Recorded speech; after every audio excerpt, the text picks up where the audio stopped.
As promised, it is time for my first in-season, I think, 2026 NFL mock draft. Of note, before we dive in here, these are based on the 2026 Chat Sports Power Rankings for 2025, excuse me.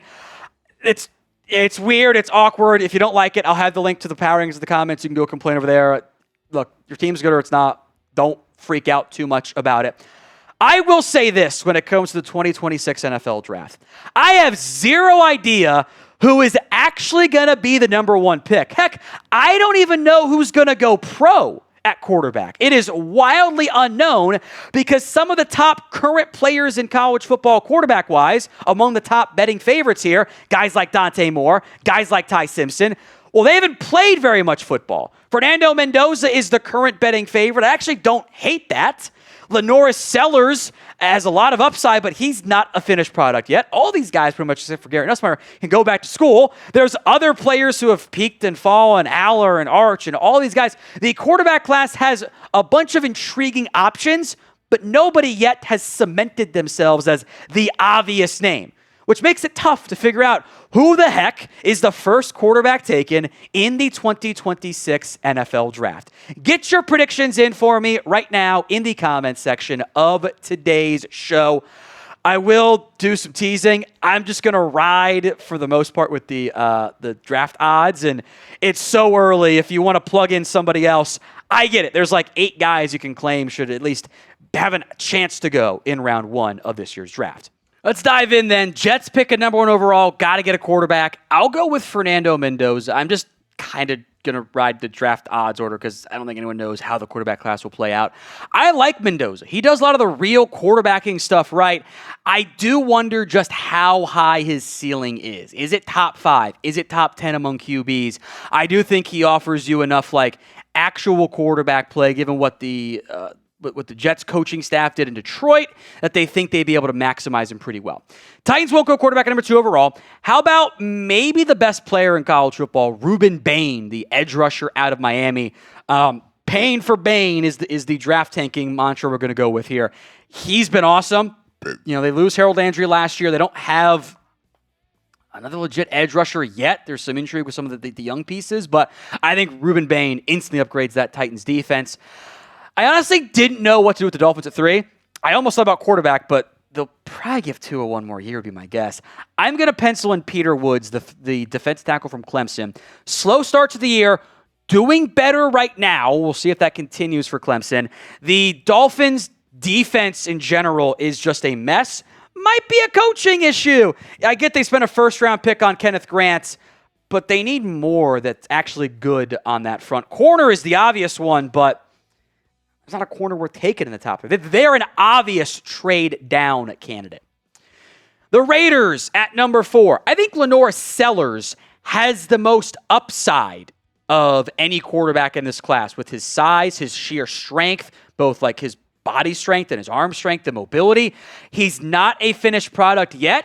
The Geno Smith experiment kind of feels like a bit of a disaster. I don't know if Pete Carroll wants to develop a young QB, but maybe Tom Brady can do that for Las Vegas instead. Number 5, the New York Giants. I think insert tackle here is going to be a very popular mock draft pick. Let's keep Jackson Dart upright and healthy and help him grow and develop. Mauigoa's got really good talent, ability. I think there is in a kind of strong offensive tackle class, I do think there is the potential that Mauigoa ends up being everything that the Giants have been hoping for as of late. Number 6, the Saints, another edge rusher here, Keldrick Falk out of Auburn. Look, I've waffled between going quarterback here for the Saints, frankly. Cam Jordan cannot play forever. Chase Young is unable to stay healthy. Adding a very talented impact player like Falk makes a lot of sense for a Saints team that is in probably a multi-year rebuild at this time. Who is your favorite player in the 2026 NFL Draft? Let me know in the comments section of today's show. Who is your favorite player in this year's class? After a bit of a slow start to the season, Caden Proctor looks a heck of a lot better. That is the offensive tackle out of Alabama. Maybe he just had to get a catch, and that unlocked everything about his game on offense. He is looking like the guy I thought he was going to be, hoped he was going to be, going into this season. Love what he's got. Love his athletic ability. Love the size. Bengals often like the big body tackles. And Orlando Brown might be washed. More offensive tackles here. Again, there's a lot of them that could be in range of that top tackle taken. Spencer Fano. Again, I thought about a quarterback here. If you're finishing out to the top 5, maybe there's enough good quarterback play to justify not taking one early. They do have to protect whoever that quarterback is going to be. Number 9, Caleb Downs out of Ohio State, the safety. Also a player who could be the best player in this year's class. I think he's best in the box. I think he fits pretty well with Trayvon Merrick. Carolina needs an impact piece on defense somewhere. They get one here with Downs. Number 10 is Jordan Tyson, the wide receiver out of Arizona State. I think the Cardinals need one more real pass-catching playmaker that's not Marvin Harrison Jr. and not Trey McBride. It is a lot of investment, but they didn't really address the offense that much last offseason. Today's show is made possible by Ethos. The father of 2 kids now. I'm tired, but it's also not fun to think about what would happen if something happened to you. And you do need to be prepared. Protect your family with life insurance from Ethos. Get your free quote at ethos.com/NFL Daily. That's ethos.com/NFL Daily. Ethos is a trustworthy company that disrupts the traditional life insurance industry, and as of March 2025, was named by Business Insider as the #1 no medical exam, instant life insurance provider. Ethos is an online platform that makes getting life insurance fast and easy to protect your family's future in minutes, not months. There is no complicated process, and it's 100% online. No medical exam is required. You just answer a few health questions and get a quote in as little as 10 minutes. 3 million families have completed their applications and trusted Ethos to help find the right coverage for them. Protect your family with life insurance from Ethos. Get your free quote at ethos.com/NFL Daily. That's ethos.com/NFL Daily. Application times may vary. Rates may vary. That link is in the comments section and the description of today's show. Ravens at 11. I don't really know what to do here, and maybe with the Odafe Oweh trade, edge rusher makes even more sense. But I'm going to go corner. The Chidobe Awuzie, Jair Alexander thing is not working very well. Jerron McCoy is not healthy right now. I hope he gets healthy this season because he was awesome last year for Tennessee. And if he does return to form, there's top 15 pick written all over him. How about the Rams go quarterback here? Let's have some fun. Matthew Stafford can't play forever. And if they ever do, they always hurt and can't play for a season, they're going to be a bad team. I think Dante Moore in a Sean McVay offense would be awesome. This pick, by the way, is via the Falcons, as part of their draft day trade last year. You could give him time to learn behind Matthew Stafford if you wanted to. But McVay's kind of reverted back to some under center play action stuff with Stafford. I think Dante Moore, coming from a different offense in Oregon, to be fair, would fit that pretty well. I think one of the more underrated names right now in college football for the draft process is Arvell Reese, linebacker out of Ohio State. He's been awesome for the Buckeyes. Like, I don't know if there's much of a difference between his play and Caleb Downs' play, frankly. He has surpassed Sonny Styles. He can do everything you want out of a linebacker. I think he should be in every single round 1 mock draft, even though he is super young, does not have to go pro yet. All right, so this is the Penn State guard. It's probably a little bit early for a guard, but I actually think interior line is a bigger issue right now for Houston. He goes by Vega, Ioane, excuse me. Ola is also another Ola Fashanu type of name, so it's fun. I thought against Oregon, he was awesome. He was really impactful in pass pro as a run blocker. It's probably a little bit early for a guard at 14, but offensive lineman to Houston, plug it in every single mock draft. I think Jeremiah Love is going to be a very popular mock draft pick for me too. Cowboys getting good play out of Javonte Williams. I don't think anyone else is going to go running back quite that early. I don't think Houston would, by the way. Love does have some elements of Jahmyr Gibbs to his game, frankly. So Ben Johnson would love to have him. All right, the Vikings at 16. One of my favorite players, Mansour Delane, the Virginia Tech transfer, who has been awesome this year for LSU. Gives the Vikings the legitimate #1 corner that maybe they don't really have, despite piecemealing it together in impressive fashion each and every single season. Patriots get maybe their #1 wide receiver, Mekhi Lemon, which is a fantastic name, as long as he's not a bust, because then the nicknames can turned pretty ugly there. He was lighting up bad competition against Georgia Southern and Missouri State. So how was he going to play against Michigan State, Illinois? 8 catches, 127 yards and a TD, plus a TD on the ground against Michigan State. 11 catches, 151 yards and 2 scores against Illinois. He's really good. Go figure. I also love this fit for the Chiefs. How about Kenyon Sadiq, the tight end out of Oregon? Doesn't have to go pro, he didn't want to. This is your Travis Kelce replacement. Maybe not fair for the Chiefs to get him. Steelers go Ty Simpson out of Alabama. Ty Simpson, much like Dante Moore, it's a very small sample size of play, but the stuff we've seen so far this year has been really good. He maybe didn't have his best stuff in the first game of the season against FSU, but didn't have any interceptions. Since then, his worst game, quote unquote, was against Georgia, where he was 24 of 38 for 276 and 2 scores.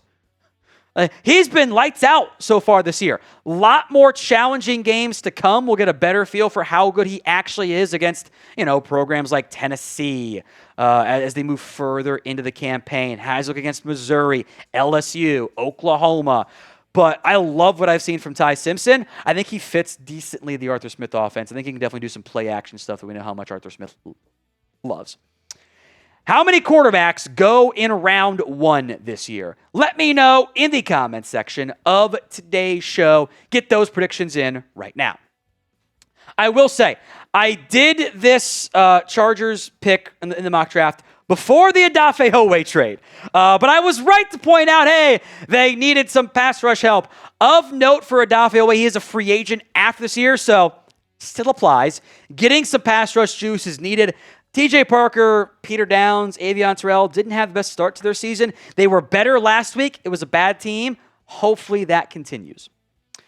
Cassius Howell, the edge out of Texas A&M, has been very impactful. Not the biggest guy, but I think having a pure edge to replace Von Miller in that kind of speedy edge rusher role makes a lot of sense for the Commanders.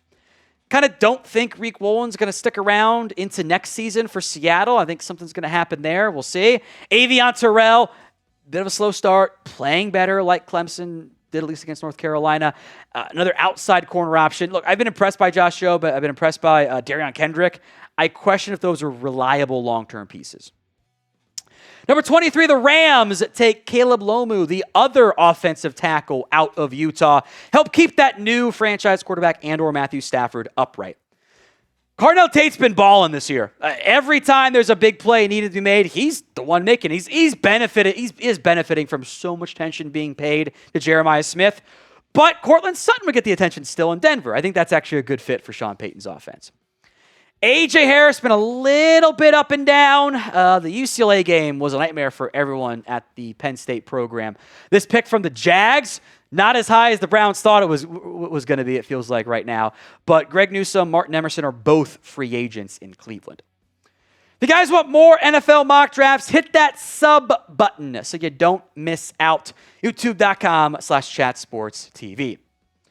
Now the Cowboys get their edge rusher back-to-back the front 7 picks here for the Cowboys. Mateo Uiagalelei, bigger body, good athlete. I'm waiting to see a little bit more dominance, but I've seen flashes of it even more so this year. And the Cowboys love these big body athletic edges too. I'm going to keep mocking a Trent Williams replacement until the day I die for the 49ers, or because I don't know if he's ever going to do it there. Jennings Dunker, who looks like what you would picture Jennings Dunker looking like out of Iowa. He's been really good this year, by the way, for the Hawkeyes. Not everyone is super high on Anthony Hill Jr. I actually think there's a lot of upside and ability there. And I think inside linebacker, look, Sir Bachie Dennis is just getting picked on. Let's try Anthony Hill. And I think some of the best stuff Anthony Hill does is blitzes. I think he's athletic enough to have success there. That fits pretty well with a Todd Bowles defense. Amari Washington, the tackle out of Oregon. Look, the Colts finished 29th. Wow, what a season that was for Indy. But again, it's based on the current power rankings. I did, by the way, adjust to make it make sense of AFC, NFC in each of the last 2 spots because Super Bowl winner and everything there. Grover Stewart's getting up there in age. I don't know how much more he has left, and DeForest Buckner's getting a bit older there. Washington be kind of your long-term piece. How about the other Tennessee cornerback, Colton Hood? Look, the number 2 corner spot for Philadelphia is an eyesore. Get some help. Come on. Bills, a pass rusher. They keep throwing assets at the spot. I get it. Or assets, excuse me. Like, they have to keep trying. Same with the receiver spot, frankly. I think Gregory Rousseau is one piece. I haven't seen anything from Landon Jackson. This is almost a pure pass rusher. It's a different body type than what the Bills have, which makes him a pretty solid fit. Could have gone a lot of different directions here for the Lions at number 32. I'm going to go with L.T. Overton. The Bama can do some inside, can do some outside stuff, which fits, I think, long-term of like he's a base edge and then kicks inside to DT on passing downs, which the Lions don't really have that type of player right now. So grade this 2026 NFL mock draft. A, B, C, D, or F. Let me know in the comments section of today's show. Then we will get to the second round picks, because I love the Falcons, Jags, and Packers fans as well. Falcons, I'll go Chris Bell, the Louisville wide receiver. Height, weight, speed profile, production, like adding somebody not named Drake London at wide receiver who's healthy would be beneficial for the Falcons. Dante Corleone, the Godfather. The medical is, I think, actually kind of a pretty big question mark and might be a little bit too much to overcome. But yeah, Mason Smith, Devon Hamilton, those guys haven't lived up to expectations. There's an interior piece for Jacksonville. And under the radar name, Chris Johnson, no, not that one, the San Diego State cornerback. I even got producer Aiden on that one there. He was confused for a second. Has been really good for the Aztecs. And the Packers pretty clearly need to go get a cornerback right now. They don't have enough at that spot. Some other notable prospects I want to mention. I could have done all quarterbacks, like Sawyer Robertson has shown some fun stuff. Josh Hoover, even Brendan Sorsby, some Big 12 guys. I need to see more. Garrett Nussmeier, John Mateer are pretty popular round 1 mock draft picks, but I'm not sold on anybody yet in this class. I think Nuss is also kind of banged up right now. Denzel Boston is a super fun playmaker. Chris Brazzell's got the speed and even a bit better route runner than most of these Tennessee receivers are. Trevor Gooseby, I think, is an underrated guy at Texas. They haven't been that good this year. Christian Miller is maybe the best Georgia defensive player, but they kind of look bad, by the way. R. Mason Thomas is an athletic edge. Don't love him against the run, but he could be a sneaky round 1 pick. Lesser names, Jake Golday for Cincinnati has had a really good season. Emmanuel McNeil Warren feels like your first Mid-American Conference player drafted, maybe even top 50. And Rod Moore, medical concerns, but he has been much better for Michigan now that he's healthy.